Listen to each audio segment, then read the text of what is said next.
জয় Hind friend. আজকে আমরা Asia মহাদেশের মধ্যে পাকিস্তান দেশ নিয়ে আলোচনা করব। তো পাকিস্তান এমন একটি দেশ রয়েছে এবং বিশ্বের সর্বোচ্চ আতঙ্কবাদী কিন্তু এই পাকিস্তানে রয়েছে, যেখানে সিন্ধুর মতো সভ্যতা, ঐতিহ্য, বহমান ভূগোল, সংস্কৃতি, ইতিহাস অপূর্ব মিশ্রণ। কিন্তু সেখানে আতঙ্কবাদীর সংখ্যা আজ এত বেশি কেন, আমরা এ ব্যাপারে জানব। আজ আমরা জানব পাকিস্তানের সম্পূর্ণ তথ্য, ইতিহাস, ভূগোল, অর্থনীতি, পর্যটন এবং আরও কিছু অনেক তথ্য আমরা কিন্তু জানতে শুরু করব এক এক করে। তো আমরা শুরু করি, চলো শুরু করা যাক। তো প্রথমে চলে আসি আমাদের যে এটা হচ্ছে পাকিস্তান ম্যাপ। তো পাকিস্তান ম্যাপটা পুরোপুরি দেখে নাও এবং ম্যাপের পরে কিন্তু আমরা ব্যাকগ্রাউন্ডে যাচ্ছি। এবার আমরা পাকিস্তান দক্ষিণ এশিয়ার একটি দেশ, যার রাজধানী হচ্ছে ইসলামাবাদ। তাহলে এর রাজধানী দেখো, এর রাজধানী হচ্ছে যে এরখানটা হচ্ছে ইসলামাবাদ, হচ্ছে রাজধানী। এর রাজধানী হচ্ছে ইসলামাবাদ।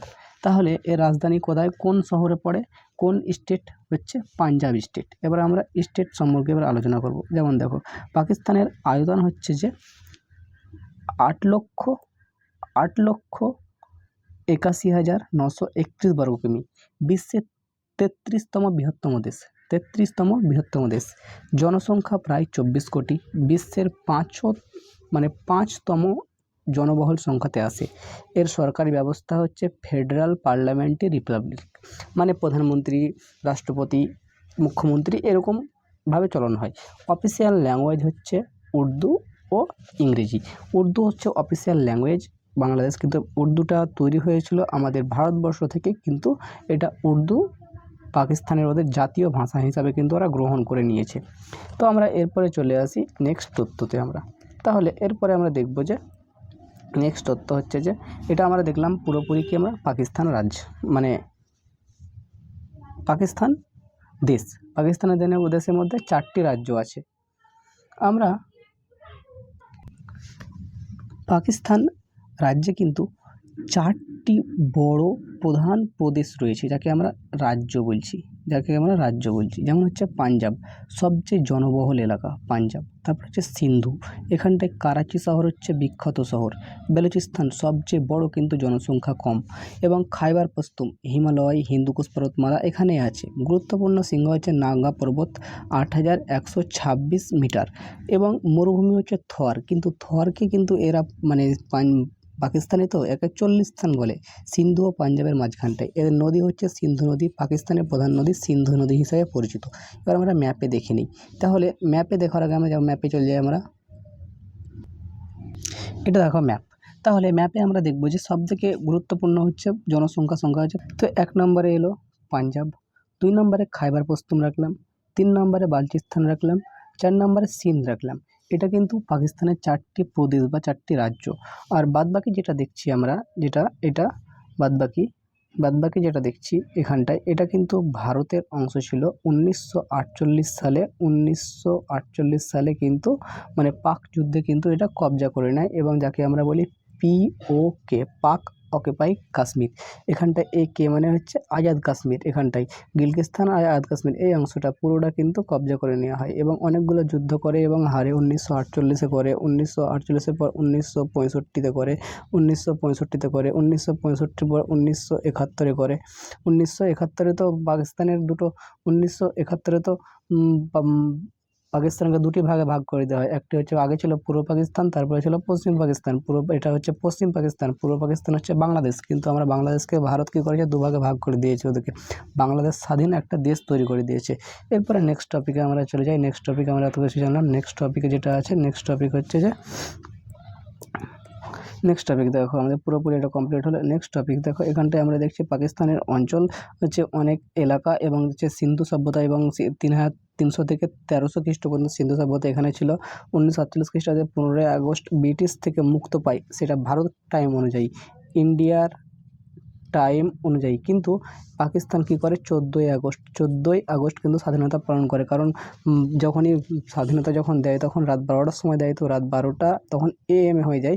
কিন্তু তখন পাকিস্তানে চলছিল তখন 11:30, 11:30। তার কারণে কিন্তু সেটা 14ই আগস্ট হয়ে যাচ্ছে। তার জন্য পাকিস্তান স্বাধীনতা পালন করে 14ই আগস্ট। প্রথম দুটি অংশ ছিল হচ্ছে পূর্ব পাকিস্তান, বর্তমানে কিন্তু বাংলাদেশ হয়ে গেছে, এবং পশ্চিম পাকিস্তান এখন কিন্তু আমরা যেটা বর্তমান পাকিস্তান, যেমন বাংলাদেশ এখন স্বতন্ত্র, এখন মানে প্রত্যেক দিন ওদের স্বাধীনতা স্বাধীন হয়ে যাচ্ছে দেশ। জুলাই স্বাধীন হলো, 1971 স্বাধীন হয়েছে, বা 15ই আগস্ট একবার স্বাধীন হয়েছে। দেশ ওদের স্বাধীন হতে থাকছে। তো আমরা এরপরে 1971 সালে মুক্ত বাহিনী কিন্তু পূর্ব পাকিস্তানকে, বাংলাদেশকে স্বাধীন করে দেয় ভারতের সঙ্গে সহযোগিতায়। এরপরে আমরা নেক্সট টপিক চলে যাই। আমরা নেক্সট টপিক হচ্ছে যে নেক্সট টপিকে দেখলাম যে পাকিস্তানের অর্থনীতি হচ্ছে শিল্প, যেমন হচ্ছে কৃষি, পরিষেবা এবং খাতের উপর নির্ভর করে। অন্য কোনো ডেভেলপমেন্ট, কোনো কিছু অ্যাপ কোনো কিছু টেক্সটাইল, মানে সেরকম কোনো কিছু গুরুত্বপূর্ণ কিছু তৈরি করতে পারে না। জাহাজ, হেলিকপ্টার, এগুলো কোনো কিছু তৈরি করতে পারে না, কিনতে পারে। প্রধান রপ্তানি করে টেক্সটাইল হচ্ছে, শার্ট, জামা কাপড় হচ্ছে, ক্রীড়া সামগ্রী হচ্ছে, খেলা, ফুটবল, ক্রিকেট, ব্যাট, এগুলো কিন্তু আর চাল, মানে পাঞ্জাবে অনেক চাল হয়ে যায়, তার জন্য ওরা চালটা বেশি উৎপাদন করে। গুরুত্বপূর্ণ শিল্প হচ্ছে করাচি শিল্প এলাকা হচ্ছে করাচি, লাহোর এবং হচ্ছে ফয়সালাবাদ। করাচিতে অনেক ফুটবল দেখাচ্ছি, পরে দেখাবো তোমাদেরকে বলবো। এবং পাকিস্তান এবং চীন পাকিস্তান অর্থনৈতিক করিডোর তৈরি করে, তাকে আমরা CPC বলি, চায়না পাকিস্তান ইকোনমিক করিডোর, যা চীনের বিনিয়োগে পরিচালিত হয়েছে। এবং চীনে এই বিনিয়োগ করে কিন্তু পাকিস্তান থেকে অনেক মেয়েকে বিয়ে করে নিয়ে চলে যাচ্ছে, কিন্তু পাকিস্তানে কোনো জাতজপ্ত কোনো কিছু আসে না।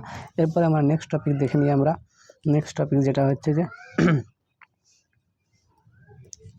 নেক্সট টপিক আমরা দেখবো যা হচ্ছে পাকিস্তানের সংস্কৃতি হচ্ছে ইসলামিক, কিন্তু দক্ষিণ এশিয়ার এবং ঐতিহ্য মিশ্রণ। কিন্তু এখানটায় বলে যে অনেক হিন্দু আছে, মাইনরিটি আছে, ভারত থেকে আশ্রয় দিবে, জায়গা দিবে, অনেক অত্যাচার করছে, কিন্তু মানে অফিসিয়ালি সেরকম কিন্তু অত্যাচারও ওখানটায় হচ্ছে। শিয়া সুন্নির মধ্যে তো প্রত্যেকদিন বোম ফাটাফাটি হচ্ছে, এরকম কোনো তো ব্যাপার নেই। এবং তার জন্য একটু ইসলামিক কান্ট্রি একটু মানে ওকে নিচু চোখে দেখে। অন্য কোনো দেশ যায়, পাকিস্তান থেকে এসে 10বার পাসপোর্ট চেক করবে ওকে। হচ্ছে জনপ্রিয় খাদ্য হচ্ছে বিরিয়ানি, নিহারি, কাবাব, চানা মশলা, এগুলো হচ্ছে মাংস দিয়ে বেশি তৈরি, তার জন্য এগুলো জনপ্রিয় হয়। জনপ্রিয় খেলাধুলো হচ্ছে ক্রিকেট, সবাই ক্রিকেট খেলে, কিন্তু ক্রিকেটে একবার বিশ্বকাপ জিতেছিলেন। তারপরে কিন্তু এই সামনেও কিছুদিন আগে খেলা হলো চ্যাম্পিয়ন ট্রফি, কিন্তু হোস্ট করার টাইম ছিল, সেটা দুবাইয়ে যে খেলা হয়ে গেল। এবং লোলহাট, পাকিস্তান একটা লোলহাট টিম, সব কিছু মানে জাতীয়, মানে নিজের দেশের জন্য কিছু করতে হবে, মানে ভালোভাবে করতে হবে, সেটা পারলো না তো করতে, মানুষকে দেখাতে পারলো না তো, তার জন্য লোলহাট টিম। জাতীয় খেলা যদিও হকি সরকারিভাবে হয়, ভারতের কপি করেছে, ভারতের জাতীয় খেলা হকি, কিন্তু সেটাকে কপি করেছে, কিন্তু কেউ মানতে চায় না জাতীয় খেলা। পাকিস্তানের বিখ্যাত স্থান হচ্ছে লাহোরের কেল্লা, আর হচ্ছে মিনারি পাকিস্তান, হচ্ছে মাকিল সমাধি, এবং হচ্ছে হুঞ্জা উপত্যকা পর্যটন স্থান। এতগুলো কিন্তু পর্যটক স্থান, গুরুত্বপূর্ণ পর্যটক স্থান। এরপরে আমরা নেক্সট টপিকে চলে যাবো। আমরা তার আগে আমাদের ক্লিয়ার করতে হবে। তো যেমন হচ্ছে পাকিস্তানের সর্ববৃহত্তম কিন্তু হাতে সেলাই করা পতাকা তৈরি করা হয়েছে, এবং পুরো পাকিস্তানে, এবং পতাকা উত্তোলন করা হয় হাতে সেলাই করা। হ্যাঁ, ঠিক আছে, নিজের দেশ ভালোবাসার প্রতীক, তোমরা হাতে সেলাই করবে আর মেশিনে সেলাই করবে, তোমাদের ব্যক্তিগত ব্যাপার। বিশ্বের প্রথম ইসলামিক এবং পরমাণু শক্তিধর রাষ্ট্র, কিন্তু ইসলামিক পরমাণু শক্তি তো পেয়ে আছে, কিন্তু পরমাণুকে যে মোমবাতির মতন জ্বালাচ্ছে। এই ইসরায়েল ফিলিস্তিনের তো যুদ্ধ হচ্ছে, একটা মেয়ের দেখে নেই একটু, অত যদি ক্ষমতা পরমাণু শক্তি থাকলো, তো মেয়ের তো ক্ষমতাটা নিজের প্রকাশ করতে পারছে, আমরা এত ক্ষমতা কিছু করতে পারছি না। ইসরায়েল মেরে গাজাকে 12টা বাজান দিয়েছে, তাও মুসলমান রাষ্ট্র হই, মুসলমান পরমাণু শক্তিধর রাষ্ট্র হই, কিন্তু কিছু করতে পারে না। তারপরে বলছে পৃথিবীর দীর্ঘতম এবং হিমাবহ পাকিস্তানের হচ্ছে বালতোরা গ্লেসিয়ার, এবং পাকিস্তানের হচ্ছে পাকিস্তানের সিয়ালকোট শহরে 50% ফুটবল কিন্তু এখানটায় তৈরি হয়। কিন্তু সবথেকে আমার খারাপ লাগে এইটা, একটা পরমাণু শক্তিধর রাষ্ট্র হয়, ইসলামের কান্ট্রি হচ্ছে যেমন সৌদি আরব, ওমান, এদের কোনো মেল নাই কিছু, মানে একটু ভালোভাবে বসবাস করবে, টেকনোলজি শেয়ার করাকরি করবে, ওদেরকেও তৈরি করতে দেবে। ইরান তো পরমাণু শক্তি হওয়ার জন্য, তো ইরানের যে পরমাণু বিজ্ঞানী ছিল তাকে মেরেও দিল, কিন্তু সাহায্য করবে তবে তো হবে, না করলে কী করে হবে। ইন্টারন্যাশনাল সাহায্য করতে হবে না, কিন্তু তাও করতে হবে, কিছু কারণে করতে হবে। তারপরে আমরা নেক্সট টপিক আমরা দেখলাম